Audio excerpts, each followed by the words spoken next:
Today I'm showing you the ultimate dYdX crypto portfolio to prepare for the next bull market in 2024. To achieve these results, you need diversification and a correct allocation of your funds. So if you want to know what crypto I'm buying and how much of each, keep watching because the same portfolio strategy gave me massive returns in the last 2 cycles already. The first thing you should be aware of when building your crypto portfolio is risk management. I've seen so many people getting started with crypto and losing all their capital in just a couple of months because they were not aware of risk and did not know how to manage it. I remember a friend of mine putting all of his money in just a couple of risky coins that seemed legit in 2021 and ending up with less money than before, burning his capital in 6 months or so. So your first goal should be avoiding losing all your capital. That is why we will allocate most of our portfolio to low risk moderate returns cryptos and the rest of the capital to higher risk high returns cryptos, and this will increase the overall performance of our portfolio while taking risk into account. And I'm not just making up this strategy. This is the strategy that most Wall Street investors use in the stock market, and I've taken it from them and applied it to crypto. So based on this strategy, the so-called barbell portfolio strategy, we will allocate 75% of our portfolio to Bitcoin and Ethereum. This is because these two assets are the safest assets in the crypto industry and they won't give us a 30x return in 2025, but they make sure that if anything goes wrong, we won't lose all of our money, as we can be pretty confident that Bitcoin and Ethereum will always be there and will go up in value in the long run. Anyways, I expect Bitcoin to 5x by 2025 and Ethereum to 10x, which is definitely not bad. So I decided to allocate 50% of my portfolio to Bitcoin and only 25% to Ethereum.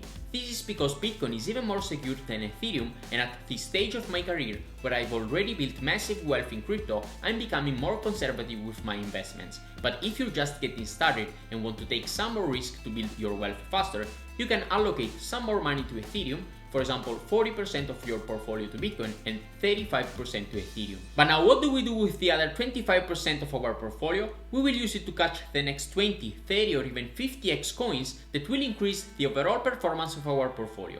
These cryptos are less mature, they have way more potential to grow, but they carry more risk at the same time, as they did not pass the test of time like Bitcoin and Ethereum did. But what coins are we exactly going to buy with this 25% of our portfolio? Let's break it down for you. We will start with projects focusing on Ethereum scalability. This is because if we believe that Ethereum has any future as a layer 1 for decentralized applications, then we must include some protocols that are allowing Ethereum dApps to scale to millions of users. So the first layer 2 token that you must have in your portfolio is Polygon. Polygon is the leading Ethereum scaling solution, and as long as Ethereum continues to dominate the decentralized applications industry, Polygon will continue to do well. During the last cycle, Polygon was adopted by huge mainstream companies such as Starbucks, Meta, Adidas, Prada, and more. Another reason why Polygon will remain competitive among Ethereum scaling solutions is that, unlike other projects, it supports all types of layer 2 solutions. ZK rollups, optimistic rollups, proof-of-stake sidechain, privacy chains, app chains, and so it will be able to ride the wave of whatever technology ends up being the preferred one for dApps developers. One concern for Polygon is that it still hasn't released most of its solutions to support the Ethereum mainnet. In fact, the Polygon network we are using today is a separate layer 1 solution rather than a layer 2 for Ethereum. This is because the Polygon team is focusing on multiple scaling solutions, and so it's prolonging time to reach a full integration to Ethereum mainnet. Another downside of Polygon is its high valuation. It's still a top 15 token on CoinMarketCap with a $7 billion capitalization. However, its all-time high was $2.9, and so if we can get to only $5 in 2025, then it will give us a 10x return. But if its adoption continues to grow, especially among Web2 giants, then we can aim at much higher gains. That is why I decided to allocate 2.5% of my portfolio to Polygon. My second bet on Ethereum layers 2 is Arbitrum. Arbitrum is another leading scaling solution to Ethereum scalability issues, and its main advantage over Polygon is that its groundbreaking technology is already live on mainnet. In fact, the Arbitrum 1 rollup has been widely adopted by the Ethereum community in the last 2 years already. In such a short period of time, Arbitrum became the preferred solution for Ethereum developers, and this is due to its heavy focus on the optimistic rollup, unlike Polygon, which is trying to develop multiple scaling solutions without managing to fully integrate with Ethereum yet. Arbitrum also developed its own network called Arbitrum Nova that has already been adopted by Reddit to build its community points system. The reason why I chose Arbitrum over other competitors like Optimism is Arbitrum larger adoption.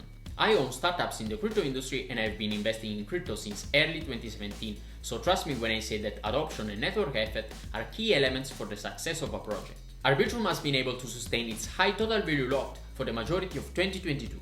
This means that developers continue to choose Arbitrum over their competitors to deploy their applications. Optimism TVL dropped instead, as well as the number of its users. That is why I decided to allocate 5% of my portfolio to Arbitrum. Cardano is the only layer 1 solution for decentralized applications that you will find in my portfolio in addition to Ethereum.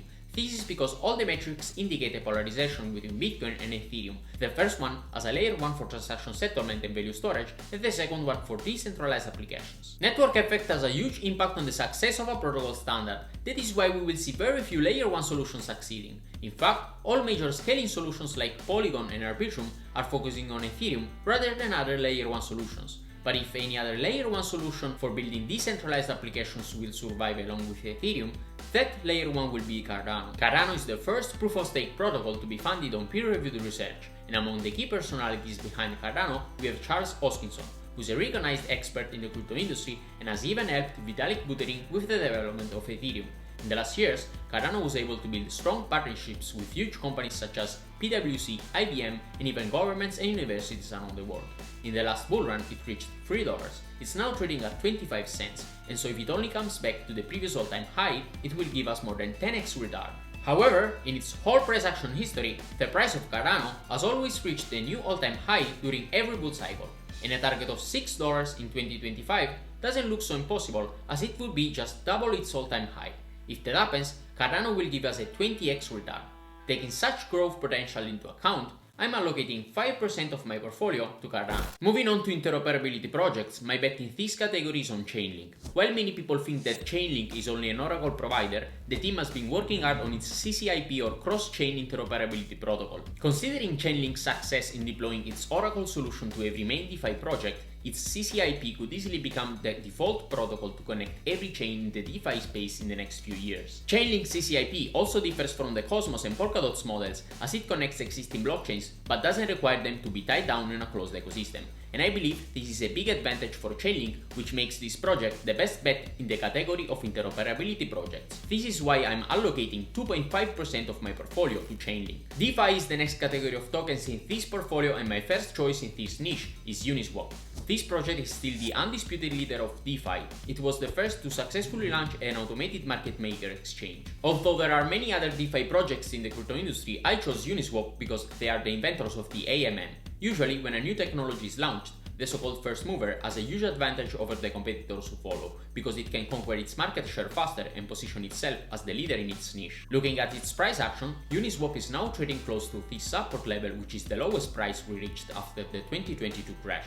So it seems like a good moment to buy into this project, although its valuation is still pretty high at $2.5 billion. However, a bet on Uniswap is a bet on DeFi, and so if we believe that decentralized finance has any future, we should definitely include this market leader in our portfolio. That is why I'm going to allocate 2.5% to Uniswap. An emerging subcategory of DeFi is represented by decentralized perpetual exchanges. These DEXs differ from Uniswap because they allow leverage trading instead of just swapping coins between one another. You probably know some centralized exchanges like Bybit that allow users to trade with leverage.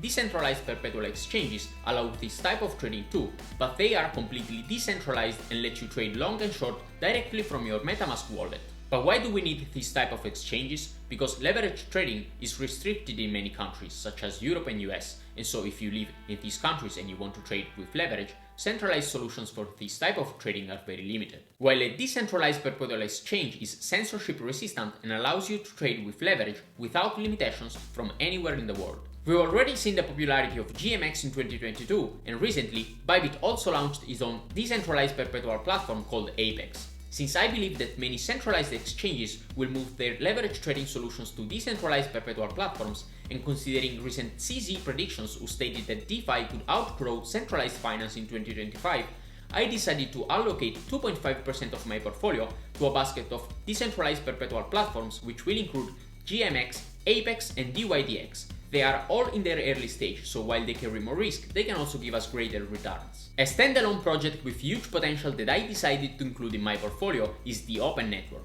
For those of you who didn't know, Telegram held one of the biggest ICOs in 2018, raising almost $2 billion. However, they were halted by the SEC, and 3 years later, in 2021, the Ton project entered the market again, but this time as a non-profit entity called the Open Network, and slowly climbed to position number 9 on CoinMarketCap. TON is a proof-of-stake network, and its current use cases are trading users' IDs as NFTs, TON payments, and other decentralized web usages such as TON proxy. The big advantage for TON is that it can leverage the Telegram community, which counts 700 million users. In fact, if you search for a wallet in Telegram, it will bring up a wallet bot, where you can set up a wallet directly from your Telegram account. And if Telegram decides to add a wallet feature in the chat app for every user, the network effect will be huge. This is the reason why I decided to allocate 2.5% of my portfolio to the TON token. The first and only project with non-financial use cases which finds some space in my portfolio is Arweave. Unlike the temporary access layer of Filecoin, Arweave focuses on permanent file storage. To make you understand the difference, if Filecoin is the HTTP standard for Web3, then Arweave functions more like the Google Drive for Web3. The amount of data stored on Arweave continued to grow during this bear market as more and more blockchains, NFTs and other media platforms are storing their data on Arweave. Even Meta announced that it will back up users' posts from Instagram onto Arweave. So if more social media platforms will adopt Arweave for their decentralized storage in the next bull run, the impact on the Arweave price will be huge. That is why I'm allocating 2.5% of my portfolio to Arweave. Okay, so now you know exactly what strategy I'm using to build my safe crypto portfolio for massive gains. As I showed you, building a good portfolio is all about keeping risk under control and finding undervalued projects to buy into. I truly believe 2023 is the year to accumulate crypto, as the total crypto market cap has always increased in value in anticipation to the Bitcoin halving, and the next one is going to take place in April-May 2024. So if you want to learn more about crypto before the next bull run kicks in, make sure to like this video, subscribe to my channel and activate the notification bell as I share new crypto analysis every week. That being said, thanks for watching and see you in the next video.